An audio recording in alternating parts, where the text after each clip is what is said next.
पिछले सीडी के द्वारा आपने मनुष्य का उद्भव कैसा हुआ, पाप का आरंभ कैसा हुआ, कैसा शैतान की शक्तियां मनुष्य की आवश्यकताओं को पूरा करने का आड़ में अलग अलग तरीके से लोगों को मूर्ति बनाने, ऐसा बातों के बारे में सुना। और पाप का माफी कैसा हो सकता है। आइए आज हम इस वक्त में परमेश्वर कौन है करके थोड़ा समझने के लिए कोशिश करें। आजकल लोगों के मन में एक ख्याल है, परमेश्वर तो एक ही है, अलग अलग नाम से जाना जाता है। कुछ लोग बोलते हैं परमेश्वर एक ही है तो उनका रूप बहुत है। कुछ लोग बोलते 33 करोड़ में हैं, अलग अलग रूप में परमेश्वर प्रकट हो जाता है। आइए परमेश्वर के बारे में समझने के लिए हम थोड़ा कोशिश करें। जैसा मैंने पहले आपको बताया धर्मशास्त्र के बारे में, जो परमेश्वर मनुष्य को दिया गया है, उस पुस्तक में या पवित्र बाइबल में इसके बारे में अच्छी तरह से विवरण दिया गया है। तो शुरू में हम एक वचन पढ़ते हैं, पहला कोरिन्थी 2 का 9 से 12 तक। पहला कोरिन्थी 2 का 9 से 12 तक। परंतु जैसा लिखा है कि जो आँख ने नहीं देखी और कान ने नहीं सुना और जो बातें मनुष्य के चित्त में नहीं चढ़ी, वे ही हैं जो परमेश्वर ने अपने प्रेम रखने वालों के लिए तैयार की है। परंतु परमेश्वर ने उनको अपनी आत्मा के द्वारा हम पर प्रकट किया, क्योंकि आत्मा सब बातें वरन परमेश्वर की गूढ़ बातें भी जांचता है। मनुष्यों में से कौन किसी मनुष्य की बातें जानता है? केवल मनुष्य की आत्मा जो उसमें है। वैसे ही परमेश्वर की बातें भी कोई नहीं जानता, केवल परमेश्वर का आत्मा। परंतु हमने संसार की आत्मा नहीं, परंतु वह आत्मा पाया है जो परमेश्वर की ओर से है, कि हम उन बातों को जाने जो परमेश्वर ने हमें दी हैं। मेरे प्यारों, अजीजों, बुजुर्गों, इसके पहले आपने सुना मनुष्य अपना बुद्धि से कैसा अलग अलग रूप बनाकर उसके सामने रोता है। परमेश्वर की गूढ़ बातों को मनुष्य नहीं जान सकता। परमेश्वर की गूढ़ बातों को, डीप थिंग्स ऑफ गॉड, परमेश्वर की आत्मा के द्वारा ही मालूम कर सकता है। हमारा बुद्धि के द्वारा, हमारा ज्ञान के द्वारा, हमारा तजुर्बा के द्वारा सर्वशक्तिमान सृष्टिकर्ता के बारे में समझ नहीं सकता। कई साल पहले सोवियत यूनियन, जो रशिया का पहले सोवियत यूनियन, एक अंतरिक्ष यान, एक स्पेस शिप अंतरिक्ष में भेजा। उसमें यूरी गगारिन नाम से एक व्यक्ति उस अंतरिक्ष यान में स्पेस में चले गए। उधर से जाकर वापस आने के बाद यूरी गगारिन सारे दुनिया को यह बताया, बीबीसी वगैरह में यह ऐलान किया गया था, यूरी गगारिन अंतरिक्ष में जाकर परमेश्वर को ढूंढा। इधर उधर ढूंढ कर देखने से परमेश्वर को नहीं मिला और वापस आकर बोलने लगा, मैंने अंतरिक्ष में आकर परमेश्वर को ढूंढा, परमेश्वर ऐसा कोई व्यक्ति उधर नहीं है, इसलिए परमेश्वर ऐसा कोई व्यक्ति नहीं है। इस मूर्खता को मैं इस उदाहरण के तौर पर बताना चाहता हूं। मान लो बारिश के समय है, कभी कभी बारिश के समय में गीला मिट्टी जिधर है, या नदी के किनारे या कुआं के किनारे गीला मिट्टी रहता है, उधर में नीचे कीड़े रहता है। जब बारिश के समय में एक कीड़ा बाहर निकल आ गया, चारों तरफ घूम कर देखा यूरी गगारिन कहां है, तो उनको यूरी गगारिन को नहीं मिला। फिर बोलने लगा, देखो मैं पृथ्वी में आकर ऊपर आकर चारों तरफ यूरी गगारिन को ढूंढ कर देखा, यूरी गगारिन नहीं है। ऐसा एक कीड़ा बोलेगा तो कितना मूर्खता होगा। इसी मुताबिक यूरी गगारिन साइंसदान है, अंतरिक्ष यान में बाहर गए, लेकिन वो कीड़े जैसा मनुष्य उधर थोड़ा घूम कर देखने के बाद बोलता है मैं परमेश्वर को देखा, ढूंढा, नहीं मिला। मेरे प्यारों, परमेश्वर कितना महान है, ये बात आप समझना बहुत जरूरी है। आइए उसके लिए प्रकाश भजन संहिता 19 का 1 से 4 तक थोड़ा पढ़ते हैं। भजन संहिता 19 का 1 से 4 तक। साम 19 1-4। आकाश ईश्वर की महिमा वर्णन कर रहा है और आकाश मंडल उसकी हस्तकला को प्रकट कर रहा है। दिन से दिन बातें करता है और रात को रात ज्ञान सिखाती है। ना तो कोई बोली है और ना कोई भाषा जहाँ उनका शब्द सुनाई नहीं देता है। उनका स्वर सारी पृथ्वी पर गूंज गया है और उनके वचन जगत की छोर तक पहुँच गए हैं। उनमें उसने सूर्य के लिए एक मंडप खड़ा किया है। इधर में परमेश्वर का वचन कहता है, आकाश ईश्वर की महिमा वर्णन कर रहा है, आकाश मंडल उसकी हस्तकला को प्रकट करता है। मेरे प्यारों, आप शाम के समय बाहर जाकर थोड़ा आसमान की ओर देखें, दूर दूर कितने सितारे हैं, चंद्रमा है। ये सब देखने से इसको बनाने वाला कितना महान है करके मालूम होता है। एक घटना ऐसा हुआ, आप सब जानते हैं, sir Isaac Newton. Isaac Newton को साइंटिस्ट का बाप कहते हैं, फादर ऑफ साइंटिस्ट। उन्होंने परमेश्वर के ऊपर विश्वास करने वाला एक साइंसदान था। एक दिन में उन्होंने अपना कमरे में एक छोटा सा टेबल में सूरज का, पृथ्वी का, बाकी ग्रहों का एक मॉडल बनाकर उसको घुमाते हुए कुछ सीख रहा था। उस वक्त उनका एक दोस्त, वो भी साइंसदान है, लेकिन वो बोलते थे परमेश्वर ऐसा कोई चीज है ही नहीं। उन्होंने अचानक आ गया तो उस वक्त आइजैक न्यूटन जो बड़ा साइंसदान है, वो पृथ्वी को घूमते हुए कुछ सीख रहा है, घुमाते हुए सीख रहा है, सूरज को घुमाते हुए सीख रहा है, जो ग्रह है उनको घुमाते हुए कुछ सीख रहा था। एक खूबसूरत मॉडल था। तो उन्होंने उस मॉडल को देखकर आइजैक न्यूटन से पूछा, ये मॉडल कौन बनाया? तो आइजैक न्यूटन उनको समझाने के लिए मुस्कुराते हुए कहा, देखो भाई, मैं इधर ऐसा बैठा हुआ था, अचानक कहीं एक बड़ा विस्फोट हुआ, एक बड़ा बैंग हुआ, ग्रेट बैंग होगा, तो मेरे टेबल में ये सब आ गए। तो तब वो साइंसदान बोलने लगा, न्यूटन साहब, आप मुझे बेवकूफ बनाता है। देखो, ये सूरज अपना जगह में घूम रहा है, पृथ्वी अपना जगह में घूम रहा है, सारे ग्रह भी अपना जगह में घूम रहा है, कोई आपस में टक्कर नहीं खा रहे, तो इसको बनाने वाला कोई होगा। तब वो शाम के समय था, रात के समय था। आइजैक न्यूटन उस साइंसदान को हाथ पकड़कर बाहर लेके आया और चंद्रमा को दिखाया, सितारों को दिखाया। उन्होंने कहा, देखो भाई साहब, आप बोलता है वो टेबल का छोटा नमूना के लिए बनाने वाला कोई होना चाहिए, तो ये जरा देखिए, चंद्रमा अपना जगह में है, घूम रहा है, सफर भी कर रहा है, सितारा कितना घूम रहा, कितना है, और कितना प्लैनेट्स, ग्रह घूम रहा है। ये सब ऐसा घूमते समय में आप बोलते छोटा मॉडल के लिए कोई बनाने वाला होना चाहिए, तो इतना बड़ा ब्रह्मांड को बनाने वाला कोई नहीं है। देखो, जब से ये चलना शुरू किया उस दिन से लेकर आज तक चलता रह रहा है। सूरज अपने आप ही घूमता रह रहा है और पृथ्वी अपने आप ही घूमते रह रहा है और सूरज का चक्कर काट रहा है, दिन कभी बढ़ता नहीं, कटता नहीं, तो इसको बनाने वाला कोई नहीं होगा। तब वो साइंसदान ने बोला, मेरा मूर्खता के लिए मैं माफी मांगता हूं।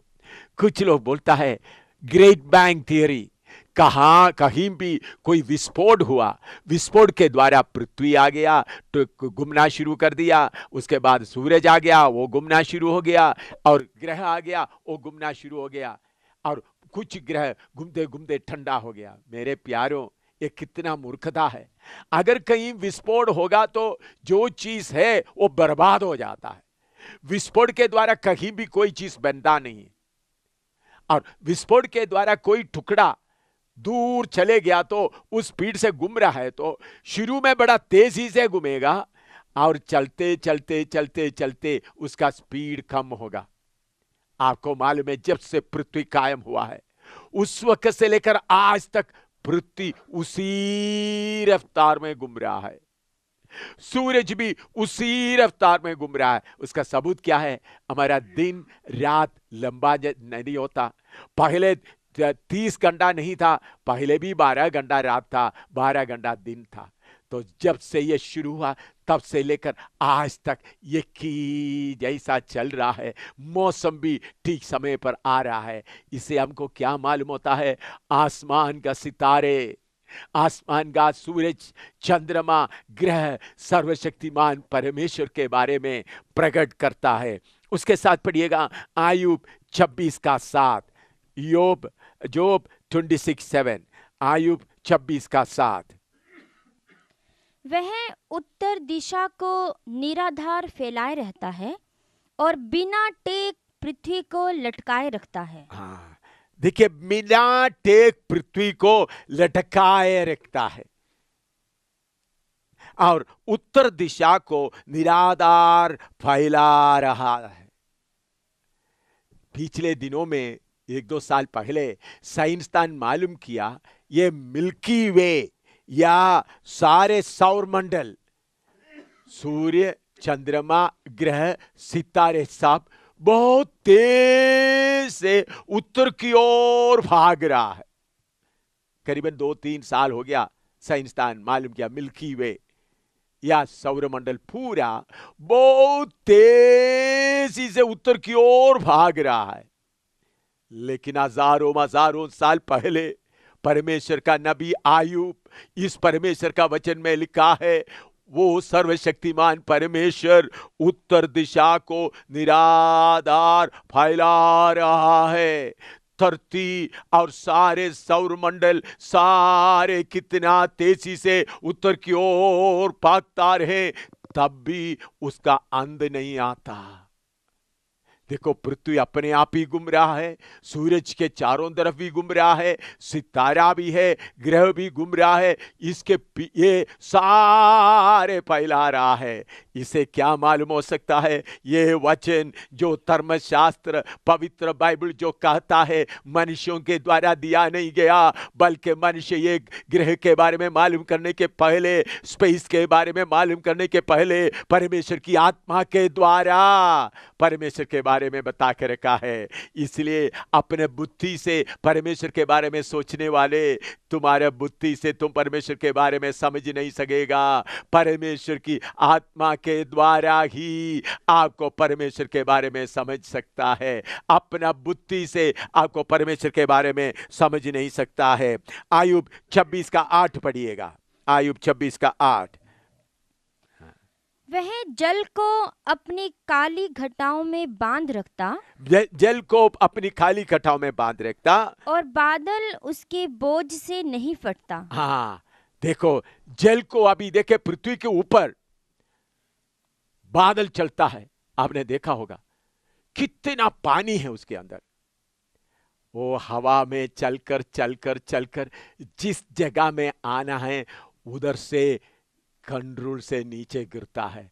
अगर जो काली घटाओ पानी, अगर वो बादल में आप जाकर देखे, इतना पानी है, इकट्ठा पृथ्वी में आ जाएगा तो पृथ्वी पूरा बह जाएगा, बर्बाद हो जाएगा, खेती नहीं रहेगा, मकान नहीं रहेगा, इतना पानी। लेकिन सर्वशक्तिमान परमेश्वर अपना कंट्रोल के अनुसार, जैसा पानी नहर में, कोई बाथरूम में नहाता है, शावर के नीचे नहाता है, बूंद बूंद गिरता है, सर्वशक्तिमान परमेश्वर इतना भारी बादल को जो पानी से भरा हुआ है, कंट्रोल करके थोड़ा थोड़ा थोड़ा थोड़ा गिराता है, ताकि तुम्हारा चावल खराब ना हो, ताकि तुम्हारा खेती बाड़ी खराब ना हो, ताकि तुम्हारा पेट बहकर ना जाओ। कभी कभी आपने सुना होगा ये बड़ी पहाड़ों में बादल जाकर टक्कर खाता है, उधर से एकदम पानी बहकर आता है। उस समय में आपने सुना होगा कितने घर बह जाता है, क्योंकि वो बादलों के अंदर पानी है, वो जाकर पत्थर के पहाड़ के ऊपर चढ़। जम्मू कश्मीर में कई बार ऐसा घटना हुआ है, बादल थोड़ा नीचे आ गया, जाकर पहाड़ों के ऊपर टक्कर खाएगा तो एकदम पूरा फटकर नीचे गिरता है। लेकिन आमतौर पर आपके ऊपर देखें, जब बारिश आता है वो पानी आपने का पूरा काले बादल आप देख रहा है, वो बादल पूरा पानी से भरा हुआ है। क्या उधर में कोई टाप लगा हुआ है? नहीं। सर्वशक्तिमान परमेश्वर कंट्रोल करते हुए बूंद बूंद बूंद कर पानी बारिश के तौर पर गिरता है, ताकि मनुष्य खेती बाड़ी कर सके, मनुष्य का चावल, मनुष्य बोने वाला चावल या गेहूं या सब्जी या कोई बर्बाद ना हो, मनुष्य आराम से रहे। देखो परमेश्वर कितना महान है। आयुब का 38 का 8 से 11 तक थोड़ा पढ़िएगा। आयुब 38 का 8 से 11 तक। Job 38 8 to 11। फिर जब समुद्र ऐसा फूट निकला मानो वह गर्भ से फूट निकला, तब किसने द्वार मूंदकर उसको रोक दिया? जबकि मैंने उसको बादल पहनाया और घोर अंधकार में लपेट दिया और उसके लिए सिवाना बांधा, और यह कहकर बेड़े और किवाड़े लगा दिए कि यहीं तक आ और आगे ना बढ़, और तेरी उमड़ने वाली लहरें यहीं थम जाएं। मेरे प्यारो, थोड़ा सा देखिए, आपके सामने ये पृथ्वी का ग्लोब रखा है। ग्लोब देखो, आप सबको मालूम है, सारे पृथ्वी को आप देखें, 1/4 हिस्सा जमीन है, 3/4 हिस्सा 3/4 पानी है। आप देखें इधर में, ये ग्लोब में आप देखें तो ये जो रंग रंग देखता है ये पृथ्वी है, बाकी जो हरे रंग का जो दिखाई देता है ये पूरा पानी पानी है। मेरे प्यारों, थोड़ा सा सोचिएगा, ये पृथ्वी इसी ग्लोब की तरह है। आप थोड़ा सा ध्यान से सोचिएगा, इधर भी पानी है, इधर भी पानी है। ये पानी इस पृथ्वी पे चिपक कर रहता है, क्यों बहकर बाहर क्यों नहीं जाता? देखिए, ये इसके नीचे भी पानी है, ऊपर भी पानी है, दाहिने तरफ भी पानी है, बाएं तरफ भी पानी है। यह पानी कौन ऐसा खड़ा किया है? ये इस तरफ में पानी कौन खड़ा किया है? इधर में पानी कौन खड़ा किया है? क्या कोई मनुष्य अपना शक्ति से कर सकता है? आपको ऐसा पानी थोड़ा खड़ा कर सकता है? देखिए, पानी ऊपर भी खड़ा हुआ है, पानी नीचे भी। यह नीचे का पानी क्यों बहकर नीचे क्यों नहीं जाता? उधर में कोई, उस पूरा खाली जगह है, उधर में कोई रोकने वाला नहीं है। इधर में पानी खड़ा है, यह पानी इस तरफ क्यों नहीं आता? ये उधर में कोई रोकथाम कुछ नहीं है, बल्कि सर्वशक्तिमान परमेश्वर ने आज्ञा दिया है। तो साइंसदान को इसके बारे में कुछ भी मालूम नहीं है, तो आयुब नबी ने पहले ही लिख कर रखा हुआ है। उन्होंने आज्ञा दिया, परमेश्वर कहा है समुद्र फूट निकला, उसको उन्होंने सिवाने बनाया है और उन्होंने किवाड़े लगा दिया, बेड़े और किवाड़े लगा दिया, और उसका लहरों को बोला यहां तक की आना। पिछले दिनों में आपने सुना, 2-3 साल पहले समुद्र में भूचाल हुआ, उसके कारण इंडोनेशिया में, हमारा हिंदुस्तान के अंडमान में, बाकी आंध्रा में वगैरह कितने लोग मर गए। थोड़ा सा पानी उछल गया, अब वो भी थोड़ा जगह का। लेकिन अगर अटलांटिक समुद्र का, पैसिफिक समुद्र का, जो बड़े बड़े समुद्र है, पैसिफिक समुद्र और ये बड़े बड़े अटलांटिक समुद्र, ये कितना बड़ा गहरा पानी है, वो थोड़ा सा बहना शुरू होगा भाई, पृथ्वी बिल्कुल रहेगा ही नहीं। ये पानी को, ये समुद्र को इस पृथ्वी से चिपट कर रखने के लिए कौन कार्य करता है? ये नीचे वाला पानी क्यों बहकर नीचे क्यों नहीं जाता? इसके पीछे इसको चलाने वाला कोई है मेरे प्यारे भाइयों बहनों। आइए इसके साथ साथ पढ़िएगा यशायाह 40 का 22 पढ़िएगा। यशायाह 40 का 22, यशायाह 40:22। यह वह है जो पृथ्वी के घेरे के ऊपर आकाश मंडल पर विराजमान है। पृथ्वी के घेरे के ऊपर, सर्कल ऑफ द अर्थ।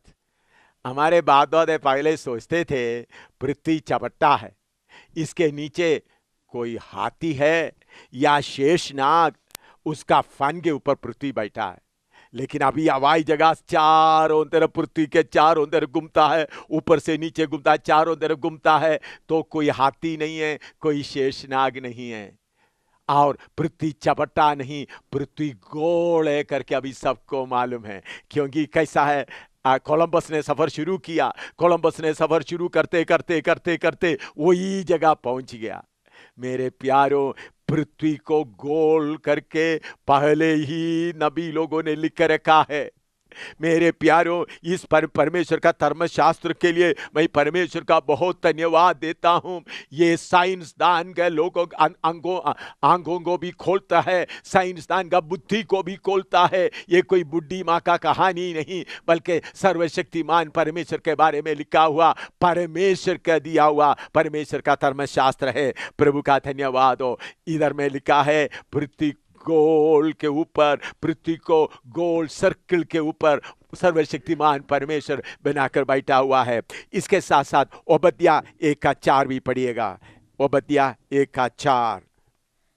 कौन मुझे भूमि पर उतार देगा, परंतु चाहे तो उकाब की नाई ऊंचा उड़ता हो, वरन तारागण के बीच अपना घोंसला बनाए हो, तो भी मैं तुझे वहां से नीचे गिराऊंगा। इधर में सर्वशक्तिमान परमेश्वर की आत्मा से भरपूर होकर नबी ओबद्याह कह रहा है, तुम उकाब की मानिंद सितारों में घोंसला बनाए। देखिए, उस वक्त में रेलगाड़ी भी नहीं था, मोटर गाड़ी भी नहीं था, कोई चलने वाला गाड़ी नहीं था, सिर्फ बैलगाड़ी ही था, लोग पैदल ही चलते थे। कोई बिजली नहीं था, कोई मोटर नहीं था, आम बस भी नहीं थे। लेकिन उस वक्त आत्मा के द्वारा उनको मालूम हो गया, हो सकते मनुष्य सितारों के बीच में जाएंगे। अभी आपको मालूम है, अमेरिका सबसे पहले उन्होंने अपना स्पेस क्राफ्ट या अंतरिक्ष यान भेजा, उसका नाम था ईगल। इधर में लिखा है ईगल या उकाब। ईगल के समान, उकाब के समान तुम जाकर सितारों में घोंसला बनाएं।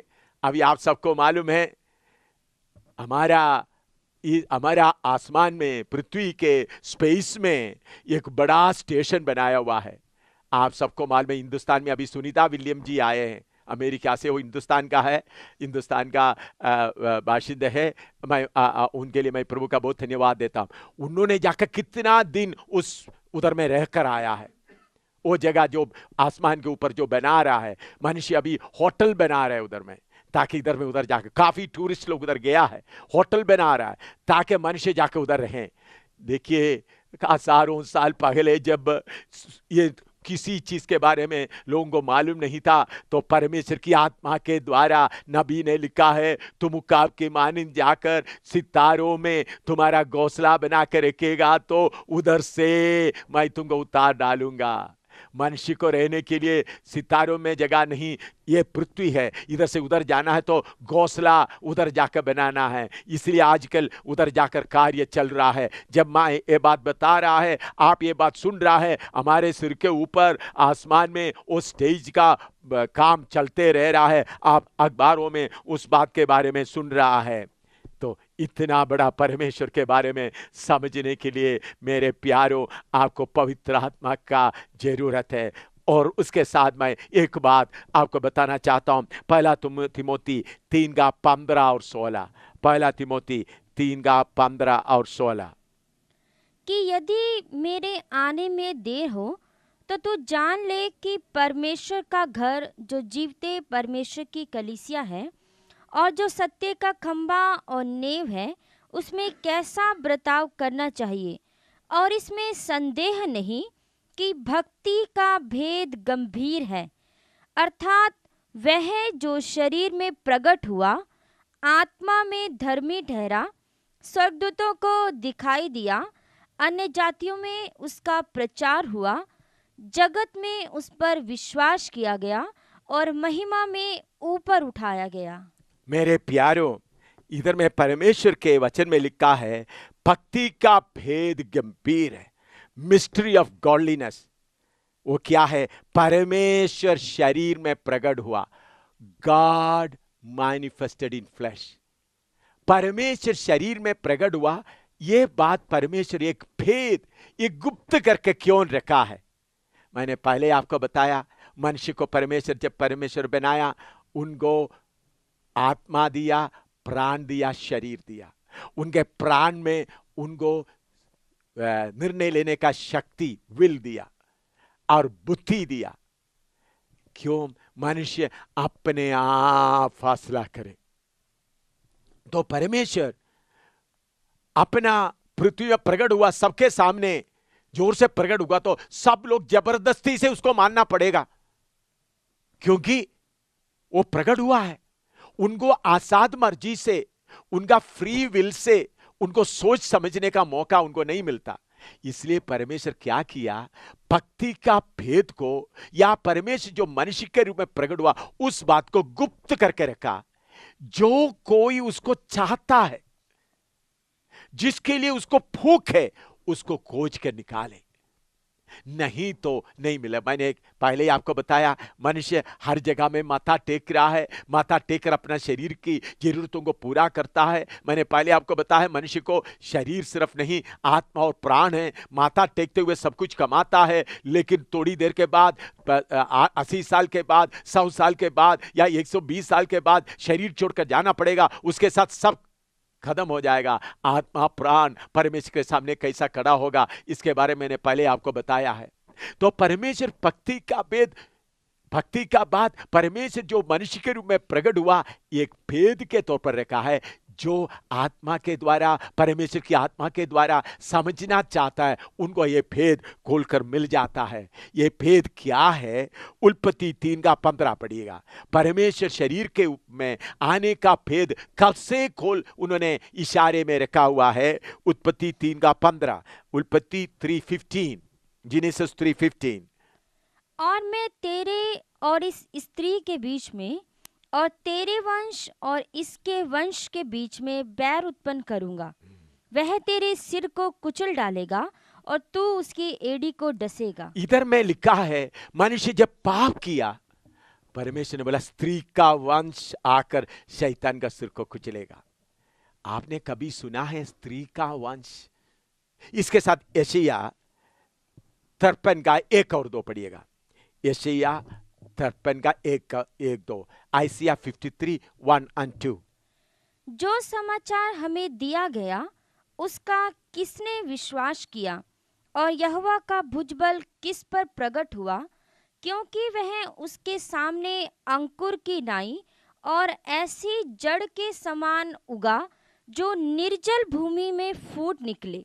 देखिए भाइयों, यशायाह नबी लिखा है करीबन 750 साल पहले, स्त्री का वंश। कभी भी एक स्त्री के जरिए से एक बच्चा पैदा होना है तो सारे साइंसदान को मालूम है, अपने आप बच्चा पैदा नहीं कर सकता, एक पुरुष आना जरूरी है। इसी मुताबिक निर्जल भूमि से कोई जड़ निकलता नहीं है। पानी के मदद के बिना निर्जल भूमि से कोई जड़ नहीं निकलता। ये लेकिन ठीक इसी तरह परमेश्वर के एक अद्भुत काम हुआ। वो पढ़िएगा, यशायाह 7:14 पढ़िएगा। यशायाह 7:14। इस कारण प्रभु आप ही तुमको एक चिन्ह देगा, सुनो, एक कुमारी गर्भवती होगी और पुत्र जनेगी और उसका नाम इमानुएल रखेगी। जैसा स्त्री का वंश के बारे में मैंने बोला नहीं हो सकता, जैसा निर्जल भूमि से जड़ निकलकर नहीं आ सकता, इसी मुताबिक में एक अद्भुत काम जो मनुष्य के विचार में नहीं हो सकता, उसके बारे में होगा करके ये घटना की करीबन 750 साल पहले यशायाह नबी ने बोलकर रखा है। वो क्या है? एक कुंवारी गर्भवती होगी। प्यारो, आपको मालूम है, जब किसी कुमारी को कोई आदमी छू लिया, उनके साथ संग कर दिया, तो उनको कुमारी नहीं कहता बल्कि औरत या स्त्री कहता है। लेकिन इधर में लिखा है एक कुमारी गर्भवती होगी। जैसा बिना जल से निर्जल भूमि से जड़ निकल कर आता है, उसी मुताबिक एक अद्भुत काम हो रहा है। एक कुमारी गर्भवती होगी, एक स्त्री का संतान। इसका मतलब पुरुष का सहयोग के बिना एक बच्चा पैदा हो रहा है।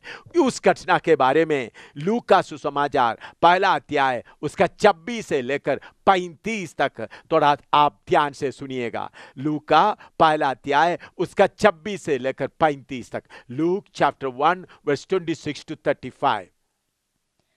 छठवें महीने में परमेश्वर की ओर से जिब्राइल सरदूत गलील के नासरत नगर में एक कुंवारी के पास भेजा गया, जिसकी मंगनी यूसुफ नाम दाऊद के घराने के एक पुरुष से हुई थी। उस कुंवारी का नाम मरियम था। और स्वर्गदूत ने उसके पास भीतर आकर कहा, आनंद और जय तेरी हो, जिस पर ईश्वर का अनुग्रह हुआ है, प्रभु तेरे साथ है। वह उस वचन से बहुत घबरा गई और सोचने लगी कि यह किस प्रकार का अभिवादन है। स्वर्गदूत ने उससे कहा, हे मरियम, भयभीत ना हो, क्योंकि परमेश्वर का अनुग्रह तुझ पर हुआ है। और देख, तू गर्भवती होगी और तेरे एक पुत्र उत्पन्न होगा। तो उसका नाम यीशु रखना। वह महान होगा और परम प्रधान का पुत्र कहलाएगा। और प्रभु परमेश्वर उसके पिता दाऊद का सिंहासन उसको देगा, और वह याकूब के घराने पर सदा राज्य करेगा, और उसके राज्य का अंत ना होगा। मरियम ने स्वर्गदूत से कहा, यह क्यों कर होगा? मैं तो पुरुष को जानती ही नहीं। स्वर्गदूत ने उसको उत्तर दिया कि पवित्र आत्मा तुझ पर उतरेगा और परम प्रधान की सामर्थ तुझ पर छाया करेगी, इसलिए वह पवित्र जो उत्पन्न होने वाला है परमेश्वर का पुत्र कहलाएगा। मेरे प्यारो, इधर में कैसा एक कुमारी गर्भवती हुआ करके लिखा है। वो कुमारी खुद कह रही है, मैं मनुष्य को जानती नहीं। तब स्वर्गदूत ने कहा, परमेश्वर की आत्मा तुम्हारे पर छाया करेगा, और वो जो पवित्र प्रजा, होली सीड, परमेश्वर का पुत्र कहलाया जाएगा। ये कैसा हो सकता है? मैंने पहले आपको बताया। इस थोड़ा सा देखिए, इस पृथ्वी को बिना टेक से सर्वशक्तिमान परमेश्वर लटका के रखा है। आयुब ने कहा, परमेश्वर बिना टेक से इस पृथ्वी को लटका के रखा, कोई सपोर्ट नहीं। पहले कुछ साइंसदान लोगों ने बोलने लगा, आकर्षण अगर विकर्षण, अट्रैक्शन और रिपल्शन प्रिंसिपल के द्वारा पृथ्वी लटक रहा है। उसका मतलब सूरज के तरफ का खिंचाव के कारण पृथ्वी लटक रहा है। लेकिन बाद में जब साइंसदान को स्पेस, जो काली जगह को नापा गया, तो उधर में पृथ्वी से कुछ जगह का दूर 93 मील है, कुछ जगह में 310 मील है। तो आकर्षण विकर्षण होगा तो बराबर में रहना चाहिए। लेकिन अभी साइंसदान बोलता है आकर्षण विकर्षण से पृथ्वी नहीं लटक रहा है। फिर लोग बोलने लगा ग्रेविटेशनल प्रिंसिपल या गुरुत्वाकर्षण शक्ति, गुरुत्वाकर्षण, ग्रेविटेशन। लेकिन अभी ग्रेविटेशन के बाद देखा तो इस पृथ्वी के बाद कितने ग्रह है और सब बड़े तेजी से उत्तर की ओर भाग रहा है। तब उन लोग बोलते हैं ग्रेविटेशन प्रिंसिपल भी, गुरुत्वाकर्षण शक्ति भी कार्य नहीं कर सकता। इस पृथ्वी को इसी मुताबिक लटका के रखने वाला सर्वशक्तिमान परमेश्वर को अपना आत्मा के द्वारा एक छोटी सी कुमारी की गर्भ में एक बेटा को पैदा करना कोई बड़ी बात है? जिस परमेश्वर ने बोला सूरज होने दे, सूरज कायम हुआ, चंद्रमा होने दे, चंद्रमा कायम हुआ, सारे तारामंडल कायम हुआ, इतना बड़ा हाथी, इतना बड़ा जानवर सब उनके शब्द से कायम हुआ, तो उनके आत्मा के द्वारा एक स्त्री का वंश तैयार हो रहा है। इसका जरूरत क्यों पड़ा? दुनिया की आदमी के द्वारा कोई होगा तो पहले मैंने बोला आदम के द्वारा सबके अंदर पाप आ गया है। मैंने आपको इसके पहले सीढ़ी में बताया, एक छोटा बच्चे कोई चीज उठा लिया, पीछे छुपा के रखा, तो आपने पूछे बेटा उठाए, तो बोले नहीं उठाया। आपने उनको झूठ बोलने के लिए नहीं सिखाया, फिर भी वो झूठ बोलना शुरू करता, क्योंकि उनके खून के अंदर पाप रहता है। जो पृथ्वी में जितने लोग पैदा हुआ, आदमी और औरत के संबर के साथ पैदा हुआ, सबके सब पापी है, सबके अंदर पाप का अंश है। इसलिए पाप के बिना आदमी और औरत के संबर के बिना एक व्यक्ति इस धरती में आया, इसलिए उसको स्त्री का वंश कहता है। इसलिए बोलता है कुमारी गर्भवती होगी। पाप के बिना एक आया है। बहुत तेरा गुरु लोग आया, अवतार लोग आया, नबी लोग आया, लेकिन सब स्त्री से पैदा हुए हैं। उन लोग बड़े अच्छे काम किया, उन लोग बहुत पापियों को मार डाला, लेकिन उन सब में से अलग मनुष्य के मदद के बिना, मनुष्य के सहारे के बिना एक कुमारी में एक बेटा पैदा हो रहा है। उसके बारे में उनका जन्म के करीबन 700 उनके बारे में मत्ती 1:23 में लिखा है। उनके जन्म के करीब 750 साल पहले यशायाह नबी ने उसके बारे में कह के रखा है। पढ़िएगा मत्ती 1:23 कि देखो एक कुमारी गर्भवती होगी और एक पुत्र जनेगी और उसका नाम इमानुएल रखा जाएगा, जिसका अर्थ यह है परमेश्वर हमारे साथ। मेरे प्यारों, एक बात आप समझिएगा, सारे पृथ्वी का मरकज में सर्वशक्तिमान परमेश्वर का योजना हुआ है। परमेश्वर खुद ही मनुष्य का रूप धारण करके आया, इसलिए उसका नाम लिखा है इम्मानुएल। इम्मानुएल का मतलब परमेश्वर हमारे साथ। एक नबी हमारे साथ है करके नहीं, एक गुरु हमारे साथ है करके नहीं, एक अवतार हमारे साथ है करके नहीं, एक बाबा हमारे साथ है करके नहीं, बल्कि आसमान और जमीन को बनाने वाला, ये धरती को लटका के रखने वाला, ये बादल को बांध के रखने वाला, समुद्र को अपने कंट्रोल में रखने वाला, मुझको और आपको बनाने वाला मनुष्य का रूप धारण करके आया। मेरे भाई बहन, आज से करीबन 2000 साल पहले इस पृथ्वी में एक बड़ी घटना हुआ। इस पृथ्वी में बहुत बड़ी घटना हुआ। पृथ्वी बन गया, उसके बाद भाषा अलग अलग हो गया, बड़ा बाढ़ आ गया, बहुत भूचाल आ गया, ये सब बड़ी घटना है। लेकिन इन सब घटनाओं से बढ़कर, सब घटनाओं से ऊपर बढ़कर एक बड़ी घटना हुआ। वो क्या है? सृष्टिकर्ता, सृजनहार इम्मानुएल, परमेश्वर एक मनुष्य के रूप में इस धरती में आया। और उस परमेश्वर के लिए मैं बहुत धन्यवाद देता हूं। उसका नाम क्या है? यशायाह 9:6 पढ़िएगा।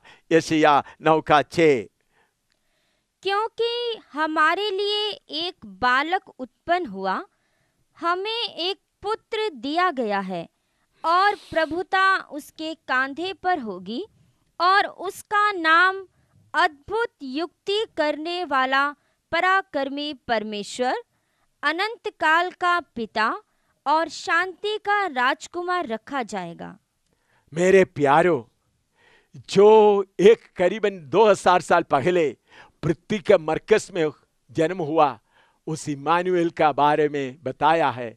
उसका नाम इम्मानुएल, उसका मतलब परमेश्वर हमारे साथ। दूसरा उसका नाम है अद्भुत युक्ति करने वाला, पराक्रमी परमेश्वर, द माइटी गॉड। परमेश्वर सिर्फ एक है, परमेश्वर 2 नहीं 3 नहीं, 33 करोड़ नहीं, 35 करोड़ नहीं, सिर्फ एक ही परमेश्वर है जो आज से करीबन 2000 साल पहले मनुष्य के रूप में आया हुआ। उसका नाम सर्वशक्तिमान परमेश्वर। बहुत तेरा लोग सोचते हैं ईसाइयों का गुरु है। मेरे प्यारे भाई, यह ईसाइयों का गुरु नहीं, बल्कि मेरा परमेश्वर और आपका परमेश्वर है। मेरा परमेश्वर और आपका परमेश्वर, फर्क इतना है, मैंने मेरे परमेश्वर को पहचान लिया, लेकिन आपने अभी तक आपका परमेश्वर को नहीं पहचाना।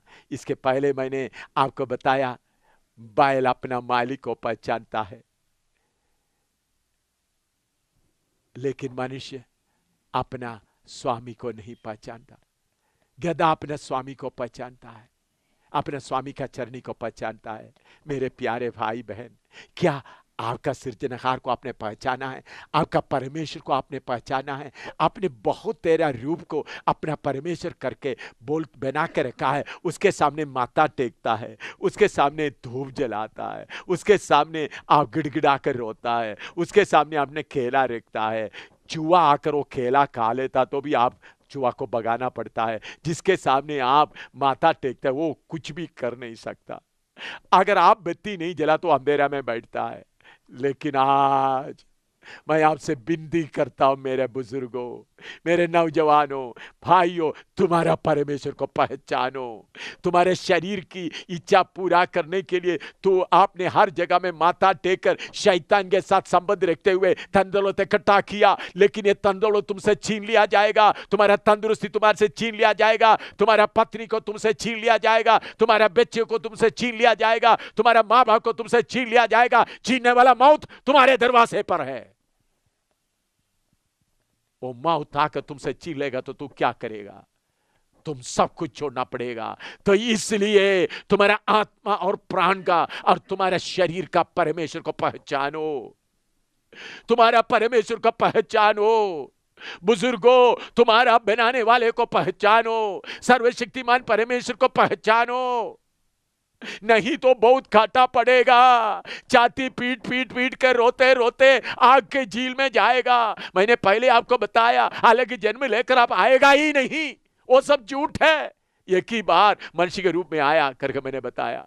तो आज मेरे हिंदुस्तान में रहने वाला हिंदुस्तान में वासियों, अपने परमेश्वर को पहचानो। मेरा परमेश्वर आपका परमेश्वर एक ही है। वो हिंदुओं का भी परमेश्वर है, मुसलमानों का भी परमेश्वर है, बुद्धिस्ट लोगों का भी परमेश्वर है, सिख लोगों का भी परमेश्वर है, ईसाइयों का भी परमेश्वर है, वो हिंदुस्तान का भी परमेश्वर है, वो अमेरिका का भी परमेश्वर है, वो चीन का देश का परमेश्वर है, वो नेपाल का परमेश्वर है, वो सारी दुनिया का परमेश्वर है। एक ही परमेश्वर है।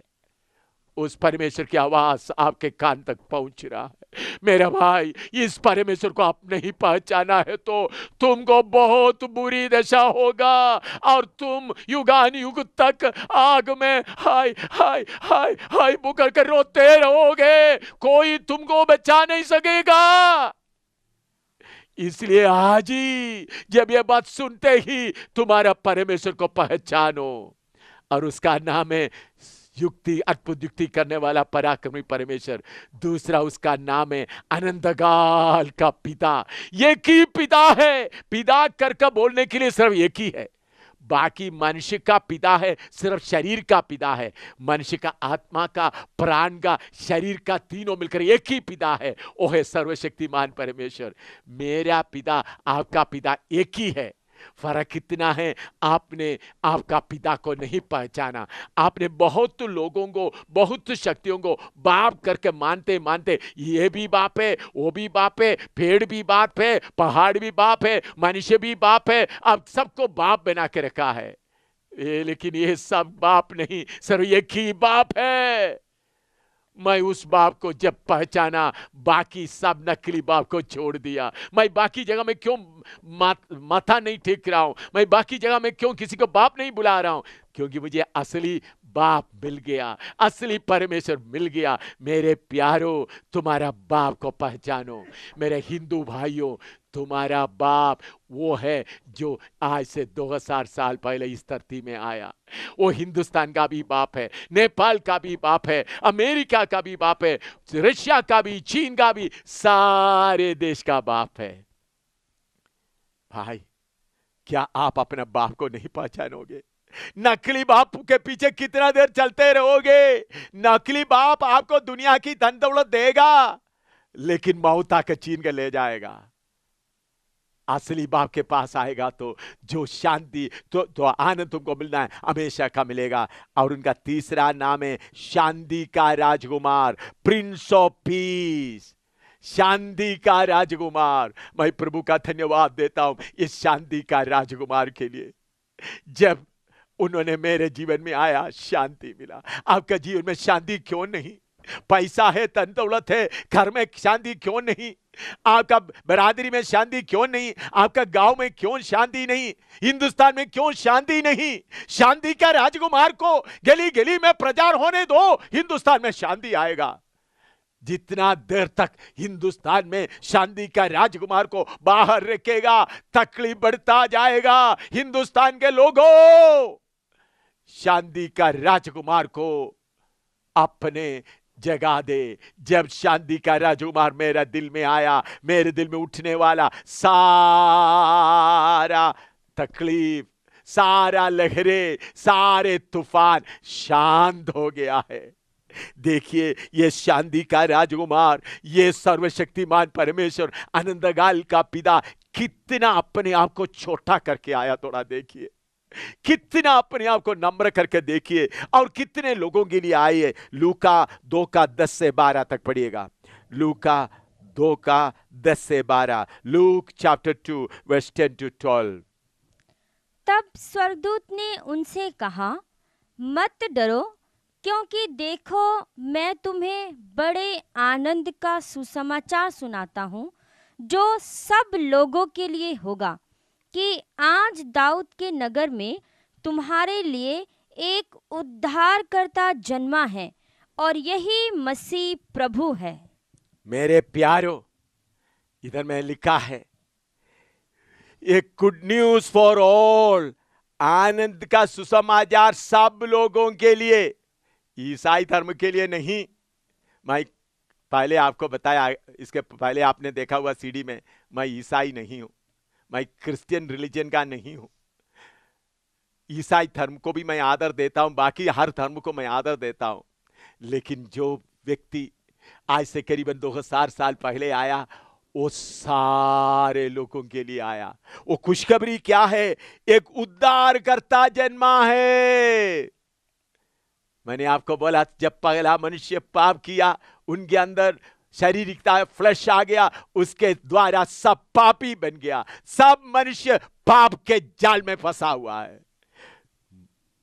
शैतान उनको पाप के जाल में फंसाते हुए नरक की आग की ओर ले जाते वक्त एक उद्धारकर्ता आया, एक छुड़ाने वाला आया। वो किसके लिए आया? सबके लिए आया। हिंदुस्तान के लोगों के लिए आया, अमेरिका के लोगों के लिए आया, यूरोप के लोगों के लिए आया, रूस के लोगों के लिए आया, चीन के लोगों के लिए आया, ये सबके लिए आया। उसका नाम है, इसलिए उसका नाम उद्धारकर्ता आया। और उसका निशान क्या है? उनको बालक को स्वाडलिंग क्लॉथ, कपड़े में लपटा हुआ मिलेगा। देखो, उन्हीं दिनों में अगर कोई बच्चा जन्म लेता है तो माँ बाप क्या करता है? मुलायम लिनन कपड़ा में, बहुत नरम मुलायम कपड़ा में पाँव से लेकर सिर तक बैंडेज जैसा बांधे, क्योंकि गर्भ में गर्मी से रहा, पृथ्वी में आते वक्त ठंड लेकर बीमारी ना हो। लेकिन जिस मरियम और यूसुफ उनके पास था, उनके पास में इसका इंतजाम नहीं था, इसलिए उनको कपड़े में लपेटा। देखिए, सर्वशक्तिमान परमेश्वर कितना गरीब बनकर आया। उसका 2 का 7 भी थोड़ा पढ़िएगा।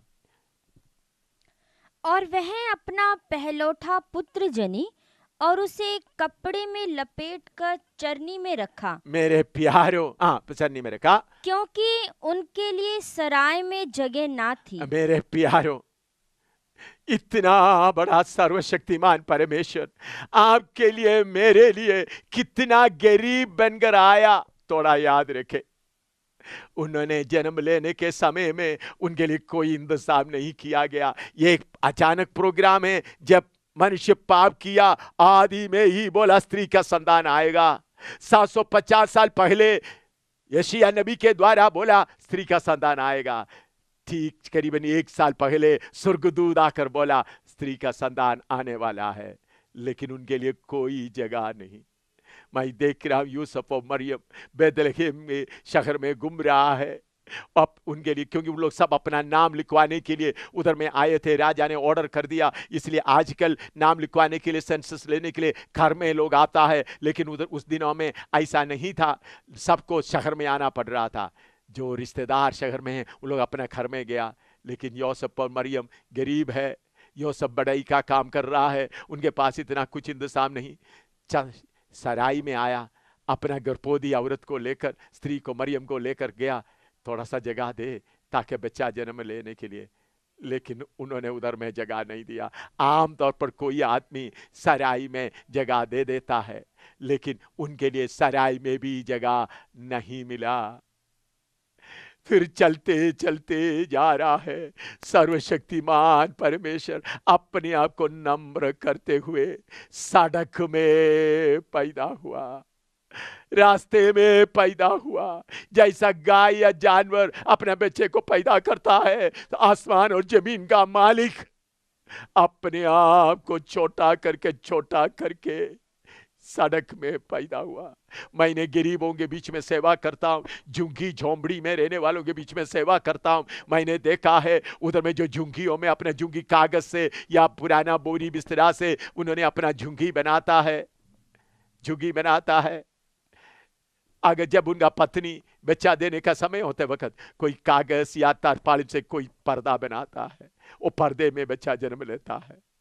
लेकिन राजाओं का राजा, प्रभुओं का प्रभु, सर्वशक्तिमान परमेश्वर इम्मानुएल जब पृथ्वी में आते वक्त वो पर्दा भी नहीं, सड़क में आज जानवर की तरह जन्म ले रहा है।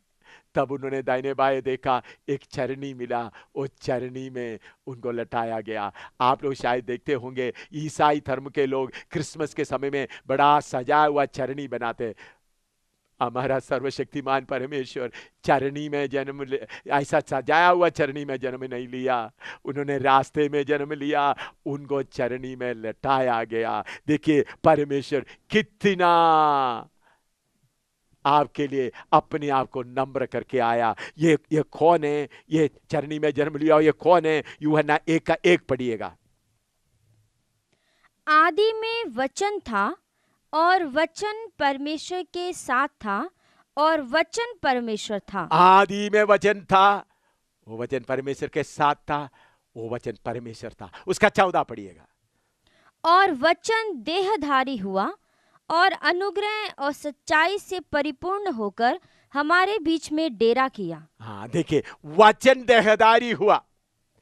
इसमें एक बात आपको समझाने के लिए मैं कोशिश कर रहा हूं। परमेश्वरत्व में हम देखते वक्त पिता, पुत्र, पवित्र आत्मा 3 है। जैसा एक मनुष्य में शरीर है, प्राण है, आत्मा है। आपके अंदर आप जो सुन रहा है, आपको एक शरीर है, एक आत्मा है, एक प्राण है। इसी मुताबिक ईश्वरत्व में पिता है, पुत्र है, पवित्र आत्मा है। हम मनुष्य होने के कारण हमारा आत्मा अलग नहीं जा सकता, हमारा प्राण अलग नहीं जा सकता, हमारा शरीर अलग नहीं जा सकता। लेकिन सर्वशक्तिमान परमेश्वर सर्वशक्तिमान होने के कारण पिता भी अलग हो सकता है, पुत्र भी अलग हो सकता है, पवित्र आत्मा भी अलग हो सकता है। ये तीनों मिलकर एक है, त्रिएक, ट्रिनिटी। लेकिन परमेश्वर होने के कारण 3 अलग अलग हो सकता है। इसके लिए ट्रिनिटी कहते हैं। इसका मतलब 3 परमेश्वर नहीं, एक ही परमेश्वर है। समझ लो, आपका नाम गुरदयाल सिंह है, गुरदयाल सिंह का आत्मा, गुरदयाल सिंह का प्राण, गुरदयाल सिंह का शरीर, तीनों मिलकर 3 नहीं व्यक्ति नहीं बनता, एक ही है। वो गुरदयाल सिंह का आत्मा है, गुरदयाल सिंह का शरीर है, गुरदयाल सिंह का प्राण है। इसी मुताबिक सर्वशक्तिमान परमेश्वर एक ही है। उसमें पिता अलग हो सकता है, पुत्र अलग हो सकता है, आत्मा अलग हो सकता है। क्या हुआ मेरे लिए, आपके लिए? परमेश्वर के अंदर से पुत्र निकल कर आगे आया। अभी गुरदयाल सिंह से आत्मा को बाहर निकालेगा तो गुरदयाल खत्म हो जाता है, या प्राण को निकालेगा तो गुरदयाल खत्म हो जाता। लेकिन परमेश्वर सर्वशक्तिमान होने के कारण उनके अंदर एक खूबी है, उनके अंदर से आत्मा निकल आ सकता है, उनके अंदर से पुत्र निकल आ सकता है। इसलिए आदि में जो वचन था वही परमेश्वर आपके लिए और मेरे लिए देहधारी हुआ। वो तीन परमेश्वर नहीं बल्कि एक ही परमेश्वर है। और उनका नाम क्या है? मत्ती 1:21 पढ़िएगा, मत्ती 1:21। वह पुत्र जनेगी और तू उसका नाम यीशु रखना, क्योंकि वह अपने लोगों का उनके पापों से उद्धार करेगा। मेरे प्यारों, जो इम्मानुएल, जो अनंत काल का पिता, जो सर्वशक्तिमान परमेश्वर है, जो शांति का राजकुमार है, उसको इस पृथ्वी में जब आया उनको एक नाम दिया गया। देखिए वो कौन है?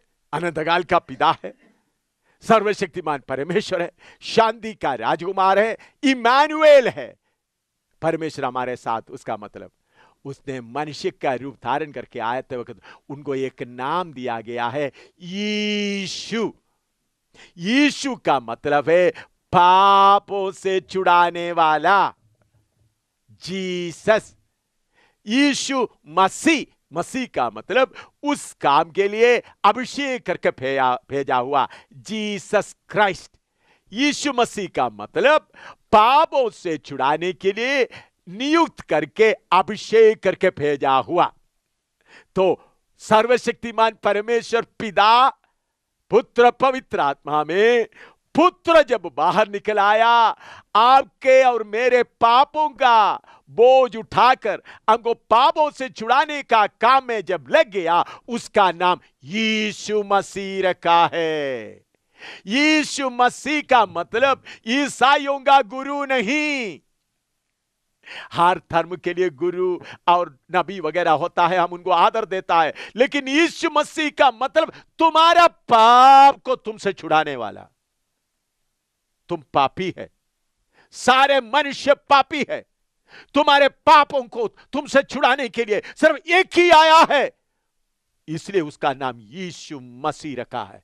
असली में उसका नाम सर्वशक्तिमान परमेश्वर है, असली में उसका नाम अनंतकाल का पिता है, असली में उसका नाम शांति का राजकुमार है, असली में उसका नाम इम्मानुएल है। लेकिन तुम्हारा पापों से तुमको छुड़ाने के लिए आने के कारण उसका नाम यीशु मसीह रखा है। इसलिए यीशु मसीह को आप एक मामूली व्यक्ति नहीं समझना, तुम्हारा पापों को छुड़ाने के लिए। कल मैं पिछले दिनों में मैंने आपको बताया तुम्हारा पाप कितना भारी है, तुम्हारा पाप का हिसाब कैसा तुम दोगे। तुम्हारा पाप तुम सज्जी से धोएगा